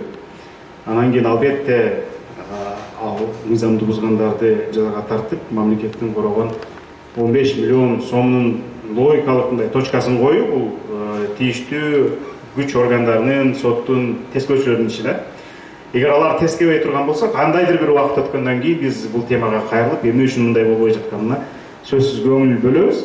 Тескебей жатат, ишти аягына чыгарбай жатат деп Айчурек сиз бизге кабарлап турыңыз. Анткени башка дагы маселелер көп да. Эстен чыгып кетиши мүмкүн. Анан эң негизгиси ошол стадионго чөбүсүп гүлдөп кетти деп бизге кабар берген активисттерге рахмат. Активисттер болбосо мындай иш болбойт эле. Мен ойлойм, сөзсүз түрдө Уланга дагы ошол эле жергиликтүү активисттер жардам берип, маалыматтарды берип турган. Ошон үчүн ал иликтөөнүн темаларын таап, далилдерин таап, аны элге жеткизе алды. Саламатсыздарбы? Улан Эгизбаевдин Иман жолдош болсун, жаңы жаңылыктан болсун. Бул Улан Эгизбаевди элет жеринде, айыл жеринде апалар көп жакшы тааныйт да, жеңелер. Ошол особенно жана көрстөн сатуу мафиясы боюнча ошол аркылуу дүйнөдөн да кайтты деп ойлойм. Көбүнчөсүчү каза болгондо билем, кошунам ыйлаган да, ушундай жакшы келет эле депчи. Анан ушул көрстөн сатуу мафиясы боюнча иш-чаралар кичине мамлекет по-любому жапканга аракет кылат да, андай каталар көрсөтүп атса, өздөрү замешаны, ар бир нерсе кормушкага айланат, мамлекеттик нерселер. Анан мен дагы ошо өзүмдүн оюмду билдире элем да. Ошо сиздер бар үчүн ушундай ачык, тайманбай бетке айткан адамдардын аркасынан биз жаш муун эргүү алып, булар жасаган ишти биз дагы улантышыбыз керек деп. Мен дагы өзүм пример келтирем. Биз угуп эле калбайбыз, ошол нерсени улантабыз. Сиз айтып атпайсызбы, ар бир киши жооптуу болуш керек депчи, кайдыгер каралыш керек деп. Биз дагы кайдыгер карабай, бизде кара кече көмүрүн кени бар да. Анан топ база ачабыз деп, өкмөт менен келишим түзөт и айылга түшүрбөй эле Бишкекке сатышат да ал нерсеничи. Баары бир учукпайт. Только мафиядан коркушат. Анан биздин ошол жаштар келип, ошол сиздердин аркаңыздардан телевидениеден көрүп, учукпаган менен бирок ошондон сиңирип атат да, ошол ишти бөгөт коррупцияга жол тоскоолдук жаратканга мүмкүнчүлүк пайда болгондо биз ар бир райондо биринчи жолу да топ база ачылып, көмүрлөр жөн эле урдалып кеткен жок. Рахмат. Сиз ушул маселеничи биз мага Facebook'ка жазсаңыз, мен сизге бир ссылка берем. ошол жака жөнөтсөңүз болот. Биз мындай баштадык. Аймактарды кыдырып, колдон келишинче активисттерди, блогерлерди, жана бир суроо берип кетти эле, окутасыңарбы депчи, ошого да кошо жооп берейин. Активисттерди, блогерлерди, жаш журналисттерди, журналистикага кызыккан адамдардын баардыгын, ал үй кожойкеси болобу же башкабы, кантип журналистикалык материалдар жасалат, иликтөөлөр жасалат, ошого үйрөткөнгө аракет кылып атабыз. Бул биринчиси. Экинчиден, Кыргызстандан бизде источник булактар аябай көп да, маалымат бергиси келген адамдар аябай көп, бирок кантип беришти билбейт. Тетиги мисалы көмүр боюнча айталы да, кыргыз көмүрдүн ошол жердеги иштердин баарын коррупциясын кылып аткан адамдын жездеси мынтип атат деп айтып коюшат. Аты жөнүн, кандайча жездесин, аркы беркисин тактап бербейт да биздикилерчи. Ошон үчүн биз эми маалыматты журналисттерге тагыраак жеткирүүнүн дагы жолдорун азыр адамдарга көрсөтүп берели деп атабыз. Сиз айткан маселе боюнча ушуга быйыл ушул ишти биз жүргүзөбүз. Баштадык. Жана мен ссылканы сизге салам. Кантип бизге маалымат жеткиресиз? Ошол жерде баардыгы тактана жазылган. Анан уландын ишин уланткан жай Көрүстөн мафиясы боюнча Токтосун иликтөө жасаган, Токтосун керек сөз айтып койсо. Ал 2 жыл болуп калды. Ошол Көрүстөн дагы ошол жерде турат. Сатып алынган. Ары же бери элек да кишилер тирүү да. Акчасын кайра алдыбы, алган жокпу? Турабыз эми ошо карап коюп, акчасын кайра алабы же эмне болот, бирок ошо 2 Көрүстөн мен мурда эле бир бардым. Себеби ал жерде орун калбай алган. Ал жерге коюлбай алган да. Бирин экинде коюп алса, бирок экөө турат. Туулган жыл жазылган боюнча. Бирок өзүлөрү деле уялып калса керек, а кишилер аябай. Себеби саткан кишилер дагы, алган кишилер уялса керек, анан көбү жумуштан кетти. Бирок ошол мындай болуп па азыр, бул жерде суроо болуп па, уландын иши аягына чыгыш керек деп жана. Эми мааниси дагы бар да, бир уурулукту айтсаң, ал иш аягына чыкпай калышы мүмкүн, бирок экинчи жолу ошол киши уурдаганда сестенип калышы мүмкүн да, мурдакыдай уурулуктай мен айтып чыгыш мүмкүн деген адамдарда, уурул кылуучу адамдарда мындай сестенип калышы мүмкүн да. Бул журналистика алдында алат да. Сөзсүз эле бир ишти мисалы айталы да. Түндүк түштүк альтернатив жолунда таш кылып атат да. Журналисттер бүгүн жазып чыкканга аракет кылып атабыз да, ошол эмнеге таш кылып атат, кандай болуп атат депчи. Эртең бийлик жол саларда ойлонот да, дагы ошо журналисттер бир нерсе айтып чыгат, кой жакшыраак салалы депчи. Ошол сыяктуу бул алдын алат да, бир иликтөөсү менен ошону аягына чыгаруу, чыкпай калса дагы экинчи. Ошол сыяктуу Көрүстөндөгү кишини ал эми азыр билбейм, эркин сатылып атса керек, бирок ошондон кийин бир 2 жылча адамдар сатып албай алганда, окуй дагы бир айтып чыгат, сатпай эле кое туралы депчи. Ошол сыяктуу экинчи жагы бар да мынча. Анан сиз айтып атпайсыз Баткендеги стадион депчи. Анан Баткендеги стадион эми алиге кереги жок да. Чындачы бул аяк барып туруп ойнобойт да. Сиздерге керек да, алиден сурабай, аягына чыгарасың ошону дебей. Аягына чыкпай калса 3-4 активист барып арыз жазыш керек ошол органга. Иликтөөдөн чыккан эмне болуп атасыңар депчи. Анан 3-4 активистке кошулуп кетип мындай сөз эркиндиги турат да. Сөз эркиндигин биз пайдаланышыбыз керек да, жөнүнө тура бербеш керек алчы. Ал сөз эркиндигин пайдаланып ошол сиздеги активистте болгон 20-50 адам чыгып ошол стадионго акция кылыш керек, плакат көтөрүп чыгыш керек. Бизде бийлик ойлойт да, ушу митингге чыкса эле алмаштыруу ийгенге чыгып атат го депчи. Бизде бийликке да жетишибиз керек. Биз бийликке оюбузду айтканга эле чогулабыз. 50-100 адам чыгып алып оюбузду айтабыз, эркин оюбузду. Мен маякта бир нерсе болуп атат, карагыла депчи. Ошол сыяктуу эртең сиздер 100 киши чыгып ошол стадионго Баткенде. Алиден талап кылбай, элден бийликтен талап кылышыңар керек. Али айтыптыр, биз билдиргенбиз, иликтептир, тормес кылыптыр, буянгарга чөбүсүп атат. Түшүмүн бүзүндө алабызбы, же жердик стадион кылганда жүзө айдайлы, же болбосо стадион кылгыла. Бийликке айтышыңар керек, ушундай креативдүү активисттер болуш керек. Мен ушул көп нерсени айтам да, мындай урматты айтып атпайбы, эмнеге Улан Эгизбаев чыкпай калды депчи. Экинчи манасы чыкпай атпайбы бизденчи. Ошондой эле да, Улан Эгизбаев чыкпайт эми. Бирок Семетей чыгат, Сейтек чыгат, дагы башка батырлар чыгат. Ошо Манастан мындай эме болгончу. Урмат Борченовдай үндүү башка бир адамдын чыгышы. Урмат деген саясий активизмин токтоп салбады бул бала. Мурда аябай популярдуу болуп, мурунку бийликтин эл алдындагы сындарын айткан жигиттердин бири ошол болчу да. Ошол деле мындай жөн жерден чыккан жок да. Ошол сыяктуу мен элге да дайым айтам да жаштарга чай силер дагы мындай бир нерсе кылганда өзүңөр дагы мындай чыга берсеңер болот. Азыр эми эч ким чектебейт. Түркмөнстанга жете элекпиз да. Түркмөнстанга жетип калсак анда бирден талкалайбыз. Ошон үчүн аз жете элек да бул сөз эркиндигин биз пайдаланышыбыз керек. Мен айтпадым эркиндик дайыма бул жагында чындык илинип турат да. Чындыктан ажыраганда эркиндигин ажырайсың, чындыгын жакка кеткенде эки жакка кетет.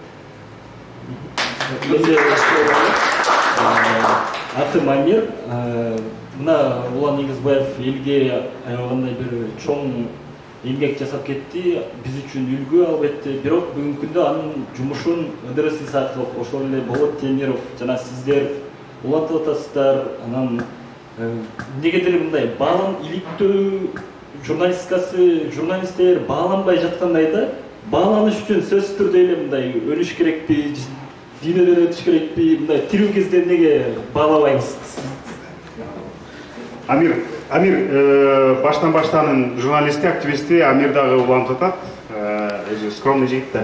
Иликтөө жасайт, башка эксплейнерлер жасайт. Ошо үчүн айтып неге мени баалабайсыңар? Анан эмне? Достор, бааланыш шарт эмес да, ушу баалаш керек деген түшүнүк мен ойлой берем, Советтер Союзунан калганбы депчи. Бирөө бир нерсе кылып койсо эле, отличник, ударник, анан кийин баатыр, эл акыны, тиги барды, анан бардыгы эле бааланыш үчүн жасап калгандай болот да. Мисалы, азыр жанагы президенттин колунан сыйлык алам деп бут үзүлгөнчө чуркап жүргөн артисттер же башка кызматкерлерди жашыл эмес да туурабы, бааланыш үчүн эле бир нерсе кылып коюу дегендей. Кээ бир сыйлыктардын жоосунда дагы бар да. Сен бул сыйлыкты алыш үчүн акыркы 1 жылда эмне иш кылдың деген сыяктуу. Адам эркиндигинен ошондо мындай ажырап калат. Мен бааланыш үчүн эле муну жасашым керек депчи. Жөн эле жасай берем, жөн эле жашай берем. Я хочу 2 вещи сказать. Первое, знаете,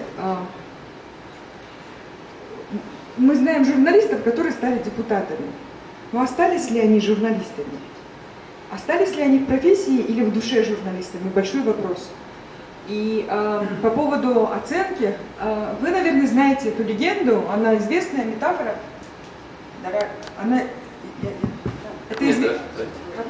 Это известная метафора про Данку. Шли люди в темноте, пробирались, они были голодные, уставшие, и у них не было еды, они были измотаны, а самое главное, им было холодно и не хватало света. И вот они шли, некоторые падали, умирали, и один из них вырвал свое сердце, схватил его, поднял его над всеми и пошел. И все люди пошли за ними. У них появилась надежда, они согрелись, и потихонечку они стали выходить из этой пещеры. А потом, когда они туда дошли, этот парень споткнулся и упал. А все побежали на свет, на свободу, спотыкаясь и пробегая в том числе по нему. Вот, есть такая, мне кажется, очень правдивая легенда о том, я хочу сказать, что, скорее всего, этот парнишка, когда вытаскивал это свое сердце, он, наверное, меньше всего задумывался о том, что будет с ним дальше. И на самом деле это очень грустная, печальная такая легенда, но в ней очень много истины. И вот на самом деле то сердце, про которое здесь говорится, мне кажется, это метафора свободы. Мы вчера говорили, мы будем говорить, что такое свобода. У нас вчера были 2 потрясающие откровенные личности, 2 Рахат Ацангулы и Рахат Юсубалиева. Что такое свобода? И я хочу сказать, что давайте подумаем, я вот прям предлагаю сейчас это сделать, что сделать для того, чтобы имя Улана осталось у нас. Я немного разбираюсь в памяти, я немного разбираюсь в том, как надо делать память, оставлять, и как не надо. Вот, как нам, чтобы мы запомнили этого парня, и чтобы следующее поколение запомнило этого парня. Я не знаю, в следующем году будет 5 лет, как его не стало. Я думаю, что мы должны это сделать. Не обязательно, наверное, подсуетиться правительство, скорее всего, да? Они сделают это подам, такое пафосное какое-то мероприятие. Я думаю, что это должно быть очень на него похожее, взъерошенное, искреннее, честное, Как? Жөнөкөй. Да. Может быть, в нем мы дадим возможность высказаться. Еще второй момент. Мы говорим, ну вот Улана нет, вот есть Али, есть Идрис, вот пусть они и несут это вот пламя дальше. Замечательные. Почему вы там не доделали то, не другое дело? Слушайте, мы после того, как про Баткенский асфальт узнали, мы были в это время в Баткене, мы специально пошли на стадион посмотреть на этот асфальт. Мы посмотрели, поржали, пошли дальше. Но это стало достопримечательностью. С одной точки зрения, да, мы могли пойти в другое место. Но они подняли. На самом деле, Ачурек права. Стадион для людей, как амфитеатр в Древней Греции, да? Людям хлеба и зрелищ нужно, и тут вот речь, и теперь в Баткене все приходят посмотреть, растет там еще трава или не растет. И в этом кроется потенциал власти. Справился он? А представляете, а власть с асфальтом не может справиться. Это же тест, и этот тест постоянно будет работать. Когда трава растет, этот тест будет тоже работать. Это же тоже, и в этом тоже уже заслуга, да? И этот есть индикатор, критерий власти. Вы можете говорить, а трава-то все еще растет, да? И к этому тоже апеллировать, и этот аргумент уже есть. Я тоже не думаю, что нужно перегружать этих ребят. Ни Идриса, ни Тимира, ни Али, ни здесь присутствующих ребят.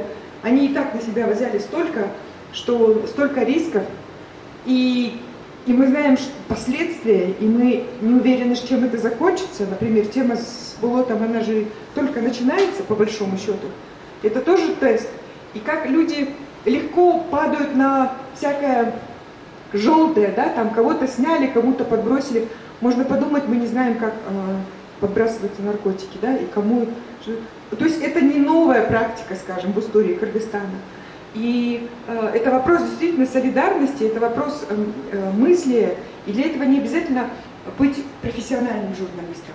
Для этого просто достаточно, и для этого не надо обязательно борьбу и подвиг. Достаточно иметь свою позицию и ее предъявлять и говорить. Это может быть профессиональная позиция, это может быть гражданская, это может быть разная позиция. Но вот как мы оставим и будем этот память, я все время зашла в наблюдательный совет фонда, потом вышла из него. Мне кажется, что должно быть что-то другое, что-то более искреннее, что-то более новое. Мне кажется, все-таки туда должны заходить люди, которые действительно его ценили. Есть ли у вас идеи?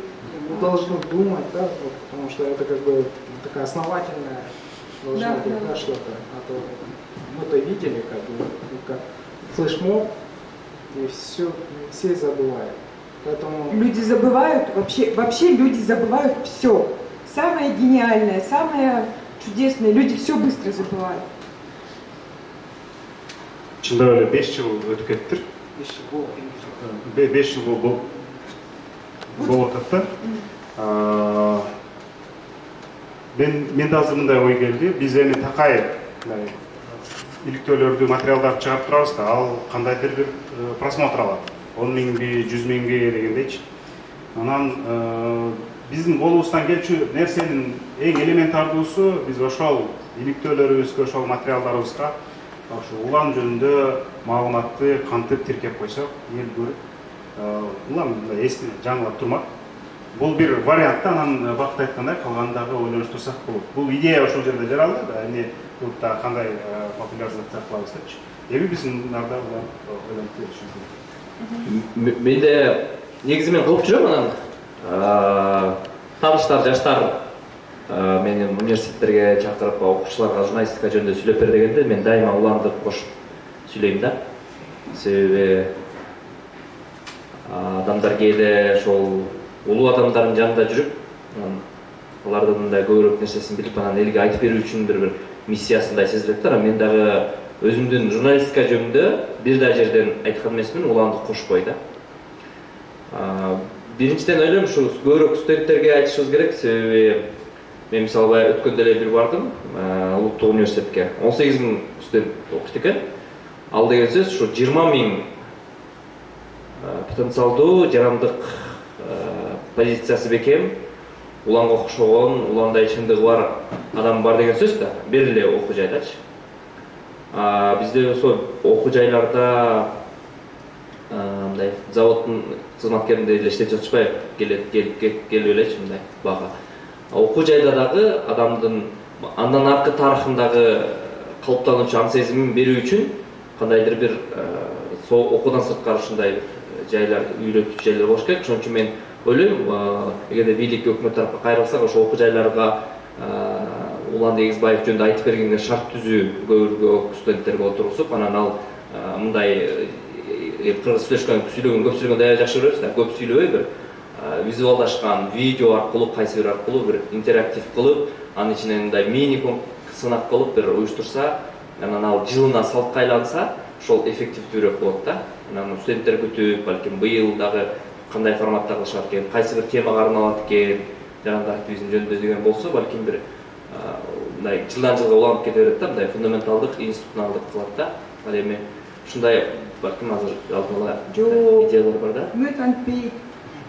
Өкмөткө ал кереги жок. Жок, эми мындай мамлекет министрликтин деңгээлинде иштешсең болот да. Да, но я почему... Рухсат алуу үчүн. Я почему... Мне вообще с государством ничего не надо делать. Я хочу сказать, что вот просто с точки зрения памяти, с точки зрения исследований, у нас на самом деле в обществе большой дефицит авторитетов. Последние исследования Гэллопа говорят, опросы молодых людей, кого вы назовете авторитетом? Они называют Айтматова, они называют Манаса и Курманджан Датку. Замечательные авторитеты, но это как бы все, во-первых, из прошлого, а во-вторых, из канонического прошлого. Каноническое прошлое — это человека поставили на пьедестал. Вот я тоже думаю, я очень хочу, чтобы был у нас памятник Улана, но я не хочу, чтобы к нему относились как к некоторому памятнику, и все, про этот памятник забудут. Да, вот в некотором роде так. Поэтому это должно быть что-то живое, не государственное. Государство поставит памятник, костюмчик, галстук, такое лицо, и будут говорить, и будут соотноситься. Все, память очень легко портится. Возле университета есть памятник Иссыкульскому форуму, может быть, вы видели. И там уже нет ни одной фигуры, их просто отбили. И это не потому, что вандализм, а потому что неплохо. Если люди не соотносятся с этим человеком, то происходит рутинизация памяти. Вот, да. И нам нужно сделать так, чтобы это было что-то живое. Я не знаю как, вот что я могу, я предлагаю. Я вот на базе Академии гражданского просвещения с вовлечением, не знаю, с интерактивом, может быть, это надо делать на его родине, может быть, это надо делать на Рыне, может быть, это какие-то игры. Вот я очень классно вижу память, это какой-то айтыш. Вот мне кажется, это да, какой-то такой молодежный, какой-то такой вот айтыш, и это тоже очень важно. Недаром этот вот жанр возрождается сейчас и молодеет опять, да? Он очень актуальный. Давайте подумаем, 5 лет у нас есть еще есть год, наверное. Да. Да, пусть это будет не обязательно много людей, пусть это будет недорого, пусть это как-то будет, пусть это будет какой-то флешмоб, не знаю. Но я просто предлагаю всем вам, и нам вместе у нас будет еще возможность встречаться и на Иссыкуле, в Баткене, и, может быть, друзья, об этом подумать. Да. Мен кече презентацияны мындай даярдап атып, анан Уландын фейсбугуна кирип, вот так вот силуэт, да? Он сам готовил, он видел себя так, өзүн, да? И у меня такое было, менен бир Украинада Георгий Гангадзе деген журналист болгон. Украинская правда деген номер 1 портал. Ошону негиздеген, кийин Георгий Гангадзени өлтүрүп кетишкен. Захарченко, там, Кучман, очень чоң иликтөө, да? Анан ошол Украинская правда, потом анын чоң болуп чыккан Алена Притула, там, Павел Шеремет, кийин Уланчы. Анан ошол жерде Георгий Гангадзе, Украинская правда основана Георгий Гангадзе там в 2001 году, по-моему, она жөн эле силуэти турат да. Каждый раз мен Украинская правда акыркы окуялардан улам ачкан сайын Гангадзени көрөм да. Вот, и там сейчас везде Нурбек Токтакунов в Фейсбугуна, вот это Дон Кихот. Я хотела сказать, что он очень похож на силуэт. Да. У меня вот такая ассоциация. Память ушулда. Ушундай эле нерселер менен Улан Эгизбаевди кайсы бир жерге калтырышыбыз керек да. Ал акчанын кереги жок, эстеликтин кереги жок. Только сыйлы. Улан ушуну көргөндө улан эстеп, улан кылган иш болгон да дегендейчи. Мен ушул сыяктуу бир салыштырууну көрөм да, ушундай аракеттер аркылуу, ушул сыяктуу иштер аркылуу биз уланды унутпашыбыз керек. Бул кичинекей эле нерсе, балким сайттын бир жеринде, балким бир значоктун бир жеринде, бирок улан ушул сыяктуу нерселер менен ассоциация болуп, эсибизден кетпегенде болуш керек. Какая классная идея. Вот символы работают классно. Символ Дон Кихота, вот он очень классно работает. Мне кажется, Улан при жизни сам себе нашел вот этот вот памятник. Это очень символ. И, во-первых, это как бы силуэт Улана, во-вторых, это явно символ Юношества, максимализма. Дерзости, да, в нем это столько вдохновения. Очень жаль, что я не знала про этот символ. Буквально еще неделю назад знала, мы его включили в книгу, мне очень жалко. Надо подумать, может быть, мы это... Ну, я хочу завершать сегодняшнюю встречу. Подождите. Я хочу завершать сегодняшнюю встречу. Вы видели, конечно, я уже показала, не удержалась. У нас 20 штук вышли этой книги. А мы не сможем сюда картинку еще одну поставить? Давай подумаем, мы подумаем, да? И вот осталось 3 книги. Одна для доработки, и 2 мы хотим подарить именно 2 институциям, редакциям, да? Редакции, где работает Али. И я действительно очень рада, что Али к нам пришел, потому что какое-то время я тоже думала, что Али это какой-то сборный фейк. А оказывается, это все-таки человек, поднимающий организация. Чё, Рахмат?